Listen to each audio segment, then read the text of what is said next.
chaque fois. Non, mais c'est vraiment si merveilleux que Dieu nous ait donné ce merveilleux secret spirituel.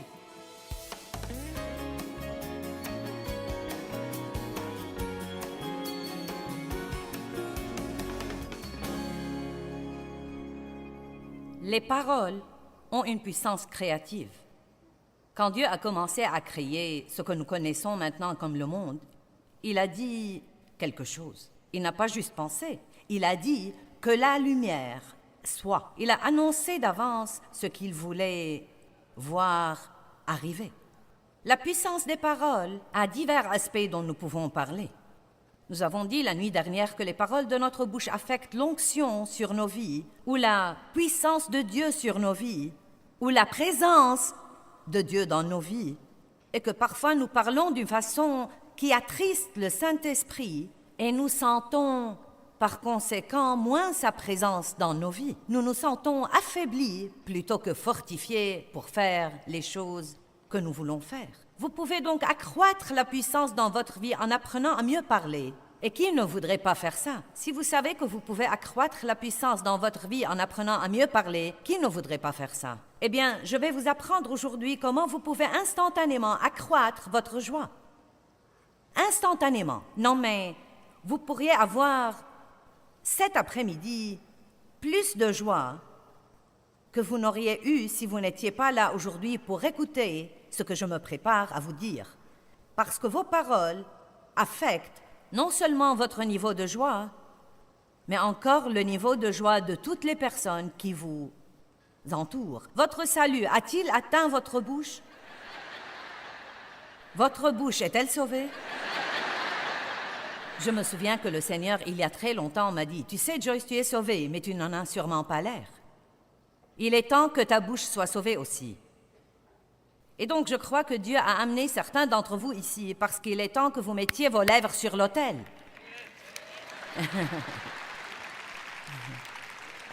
Et c'est une décision à prendre. Vous ne pouvez pas dompter votre langue sans l'aide de Dieu, mais il ne va pas tout faire à votre place. Et vous n'allez rien faire si vous ne comprenez pas l'importance de la puissance des paroles. Les paroles contiennent de la puissance, et cette puissance est soit créative, soit cette puissance est destructive. J'ai un verre là et je peux vraiment y mettre tout ce que je voudrais. C'est mon verre. Eh bien, votre bouche est votre bouche et vous pouvez y mettre tout ce que vous voudrez. J'ai de l'eau douce et fraîche ici. Elle me rafraîchira aujourd'hui quand j'aurai soif en prêchant, mais j'aurais pu aussi la remplir debout si j'avais voulu.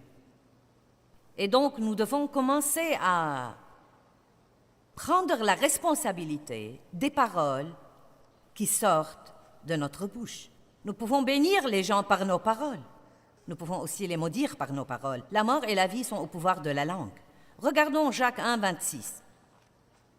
Bien, maintenant lisons ça. Si quelqu'un se croit religieux, et je suis sûre que c'est nous, oui, nous sommes le groupe religieux, observant pieusement les obligations extérieures de sa foi et qu'il ne tienne pas sa langue en bride, mais trompe son propre cœur, le service religieux de cet homme est vain, futile et stérile. Que quelqu'un dise « Waouh ».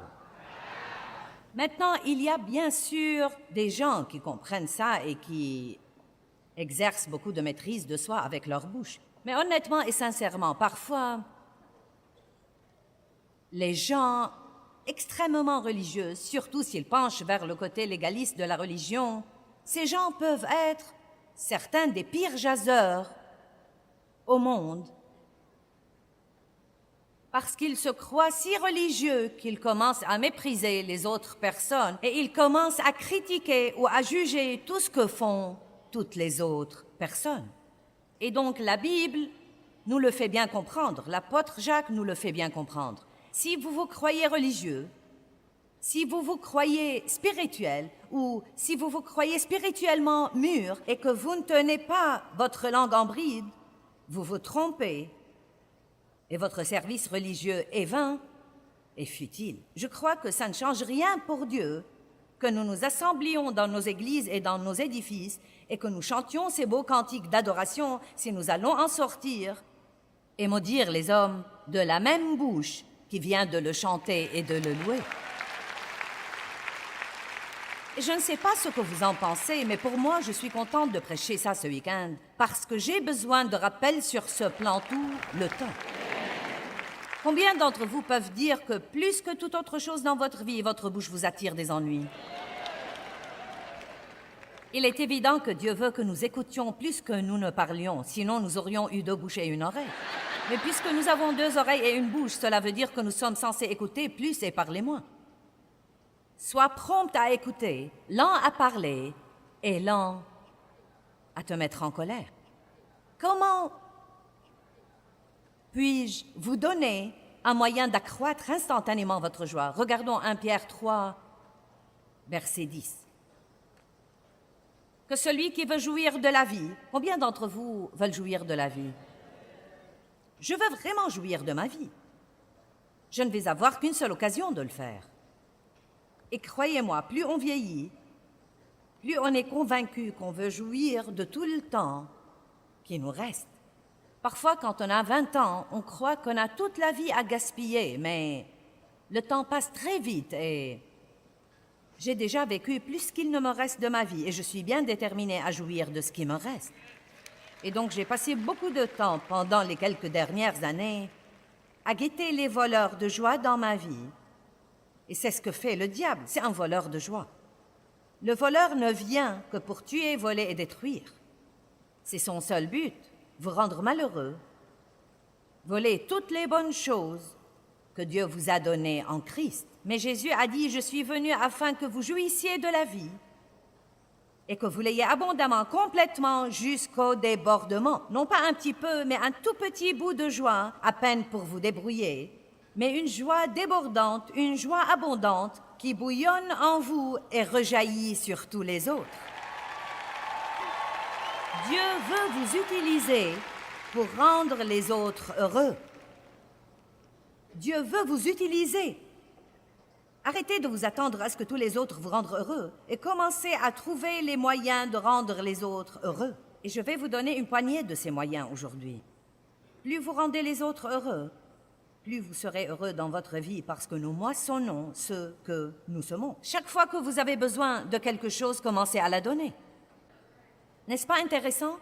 Chaque fois, non mais c'est vraiment si merveilleux que Dieu nous ait donné ce merveilleux secret spirituel.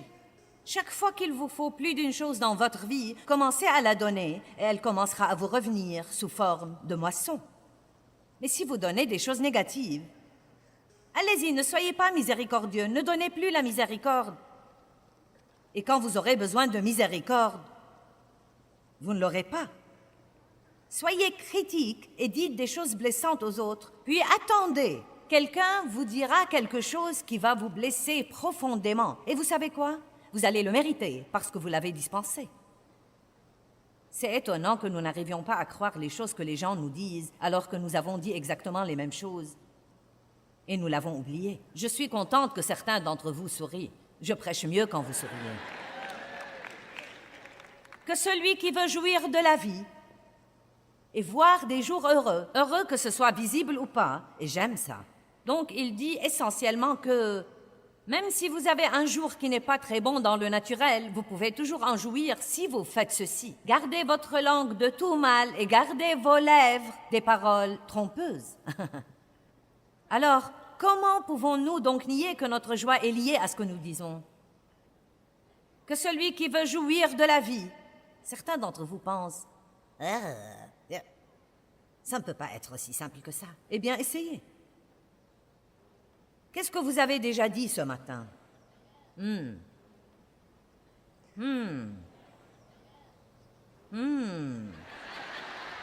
La plupart de nous n'y pensent jamais. Nous nous levons et nous jacassons.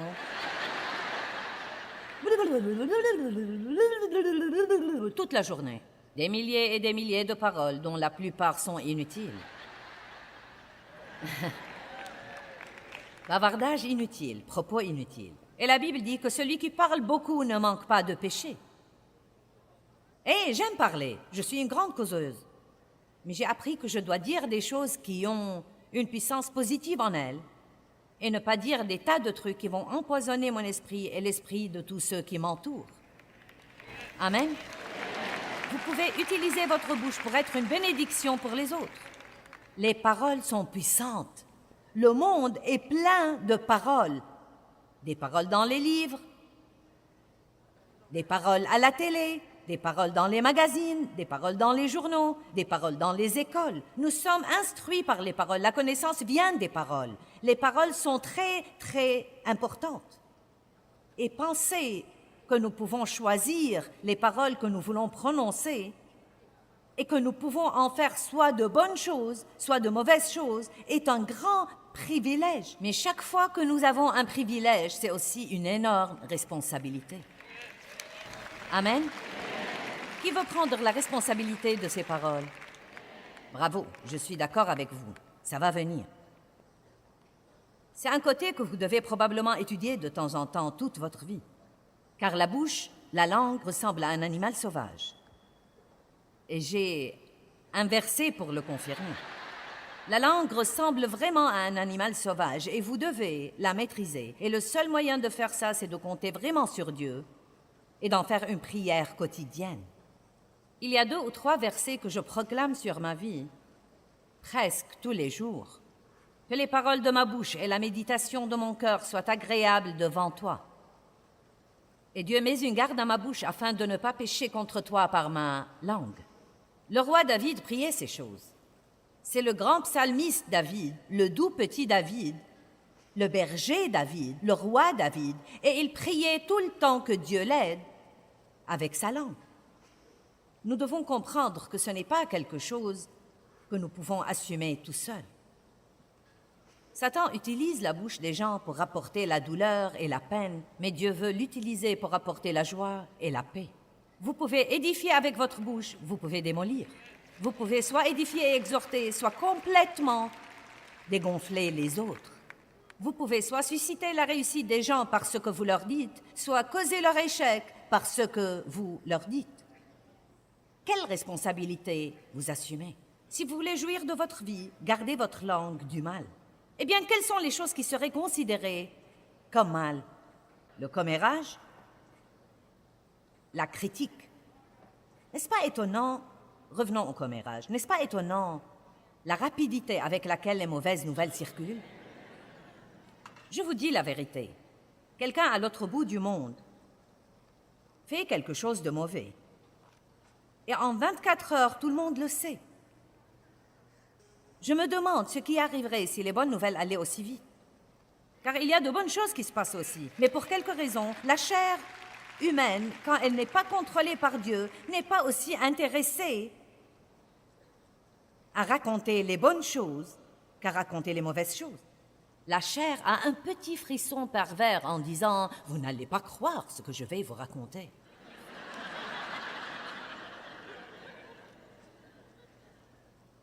Commérage, critique. Qu'est-ce qui arriverait si vous vous abstenez de faire des commentaires critiques aux gens? Sont-ils vraiment nécessaires? Les gens ont-ils vraiment besoin que nous leur disions qu'ils ont des faiblesses et des problèmes sur certains plans? La plupart savent déjà les problèmes qu'ils ont. Nous n'avons pas besoin que quelqu'un d'autre vienne nous les confirmer. Le diable nous tabasse déjà tous les jours. Nous n'avons pas besoin de ça de nos bien-aimés. Être impoli, critique, murmurant. Nous allons consacrer un message entier au murmure. Critiquer, trahir les secrets. Ouh! Pouvez-vous garder le secret quand on vous raconte des trucs? Peut-on vous faire confiance? Peut-on compter sur vous pour ne pas raconter des trucs, même si on ne vous a pas dit de ne pas les raconter? Avez-vous assez de sagesse pour garder le secret des autres et comprendre que s'ils veulent les raconter, vous devez les laisser les raconter eux-mêmes? Il est très dur de trouver quelqu'un aujourd'hui à qui vous pouvez vous confier et être sûr qu'il va garder votre secret. Mais d'un autre côté, le mal peut aussi rentrer dans l'énorme catégorie de tout ce qui est négatif. Dieu veut que nous apprenions à dire des choses positives, de bonnes choses. Maintenant, oui, il y a des problèmes dans le monde et nous n'allons pas ignorer les problèmes, mais nous ne devons pas rabâcher les problèmes.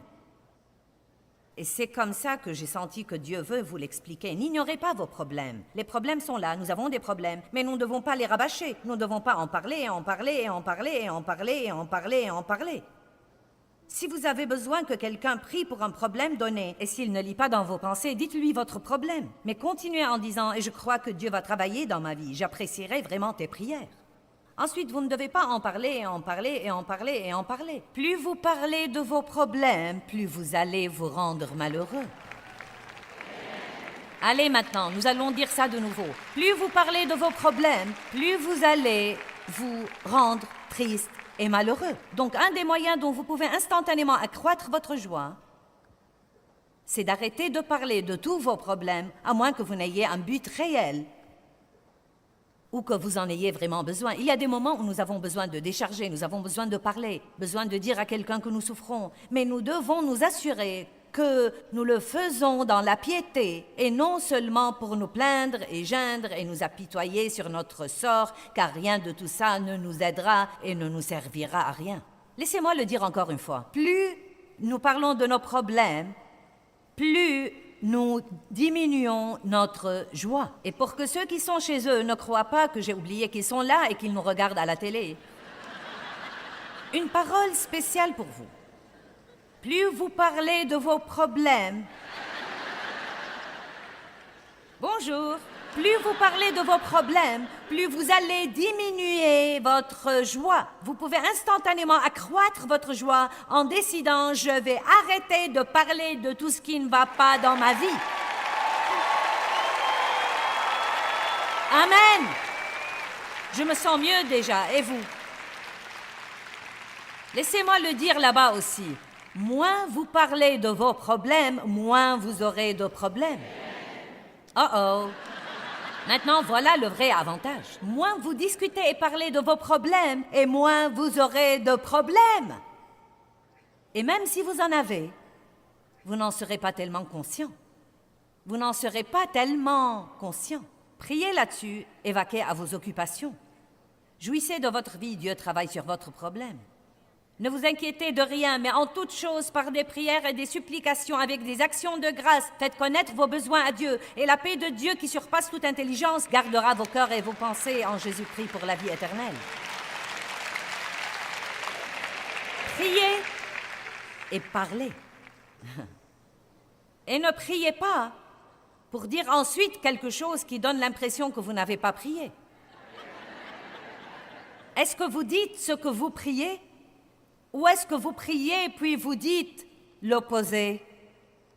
Allez, j'ai trouvé que c'était plutôt chouette. Priez et parlez. Si Dave va écrire des poèmes, eh bien moi aussi.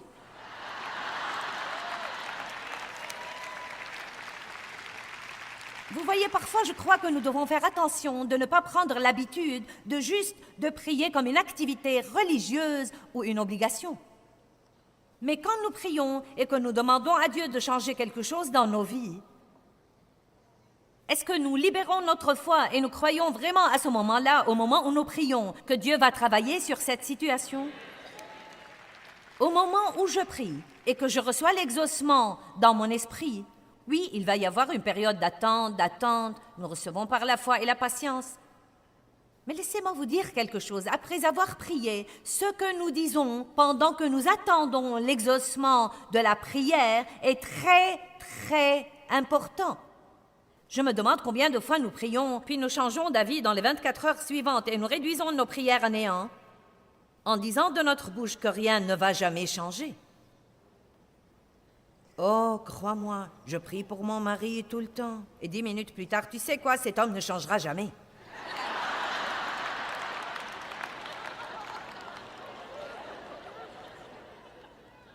Je prie vraiment pour mes finances, je prie Dieu de me donner une augmentation. Et tu sais quoi, je ne sais vraiment pas si je pourrai jamais me permettre une nouvelle voiture. Priez et dites quelque chose qui va faire valoir vos prières. Donnez à Dieu quelque chose pour travailler avec. Ne priez pas une prière religieuse. Donnez-lui quelques paroles positives remplies de foi pour travailler avec. Dieu, je crois que tu travailles dans ma vie. C'est quelque chose que j'ai appris et je le pratique depuis de nombreuses années. Après la prière, Je commence à croire que Dieu travaille indépendamment de ce que je vois et de ce que je ressens. Laissez-moi vous dire quelque chose. La plupart du temps, quand nous voyons le moins et que nous sentons le moins, c'est là que Dieu travaille le plus. Vous m'avez entendu? Quand vous voyez le moins et que vous sentez le moins, c'est dans ces moments-là que Dieu travaille le plus. Dieu travaille en secret et ensuite, subitement, il met les choses au grand jour. Amen? Vous devez donc être positif et croire. Et chaque fois que vous priez pour quelque chose, quand le diable essaye de vous le rappeler comme un souci, ouvrez la bouche et dites « Je crois que Dieu travaille sur cette situation ». Donnez à Dieu des paroles remplies de foi. « Je crois que tu travailles, Dieu. Je crois que tu travailles. » Et non pas « Je n'ai pas l'impression que quelque chose se passe. » Eh bien, je ne sais vraiment pas si Dieu a écouté ma prière. Je ne sais pas parce que je ne vois rien arriver. Je ne sais vraiment pas si je peux tenir, Dieu. Je n'ai vraiment pas l'impression que tu travailles. Est-ce que quelqu'un comprend ce que je dis? Donc nous prions, mais que disons-nous après avoir prié? Exercez-vous, dites, je prie. Mais ensuite, qu'est-ce que je dis après avoir prié? Nous devons dire ce que nous avons prié. Bien. Louez Dieu.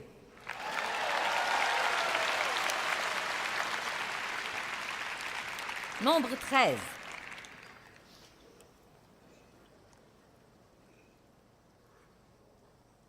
Ce n'est pas parce qu'il y a de mauvaises choses qui se passent autour de vous que vous devez forcément en parler.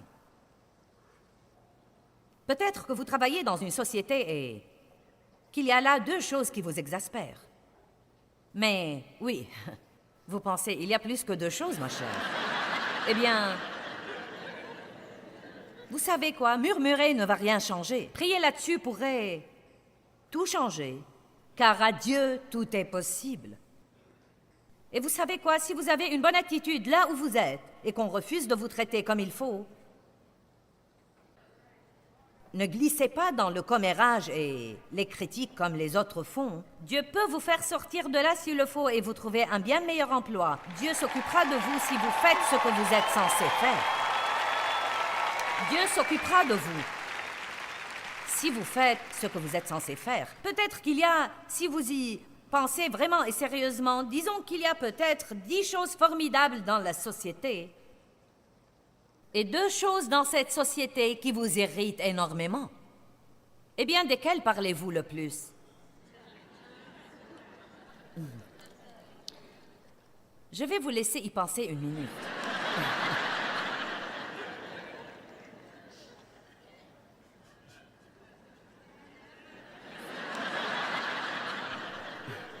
Il faut prendre un peu de temps. Je ne veux pas passer trop vite sur ce point. Vous voyez, nous ne devons pas être comme ça. Nous pouvons prier pour les 2 problèmes, puis nous pouvons continuer à remercier Dieu pour les choses formidables. Allez maintenant, nous allons prier pour les problèmes et nous allons remercier Dieu pour les 10 choses formidables. Et quand les autres employés viennent nous voir pour se plaindre des problèmes, nous devons essayer d'aider tout le monde en disant « Eh oui, il y a des choses qui doivent être changées, mais vous savez, il y a des choses formidables ici aussi. » Gardons donc une bonne ambiance. Allez, qui veut travailler dans une bonne ambiance plutôt que dans une mauvaise ambiance? Eh bien, vous pouvez aider à choisir l'ambiance où que vous soyez. Vous, nous les croyants, nous devons être responsables de l'atmosphère. Eh bien, si seulement l'ambiance était meilleure, eh bien, faites quelque chose là-dessus. Ne vous limitez pas à supporter. Écoutez, si vous avez un autocollant sur votre voiture et une croix autour du cou,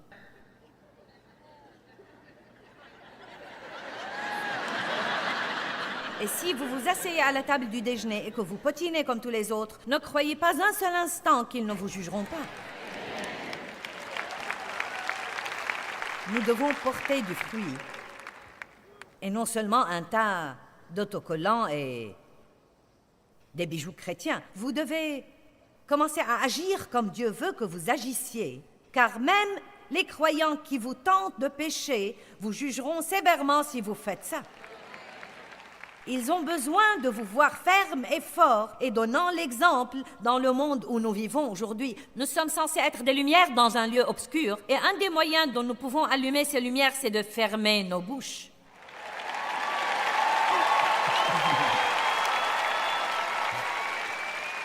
Au moins fermez-les jusqu'à ce que quelque chose de bien en sorte.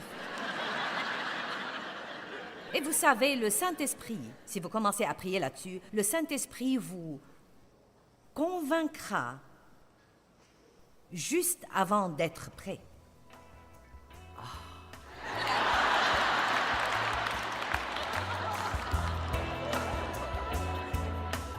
Proverbe 15, 23 dit qu'on éprouve de la joie à donner une réponse de sa bouche. Vous savez, la langue douce est une arbre de vie. Les paroles contiennent de la puissance et elles peuvent être soit créatives, soit destructives. Je suggère que nous prenions tous l'habitude de confesser les vérités de la parole de Dieu à haute voix, et ces vérités accroîtront certainement notre joie.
tôi xa quê bao năm tháng qua, nhưng trong trái tim không bao giờ xa. Lời mẹ ru con hiu hiu chưa hè, mùa lụt nước lũ bắt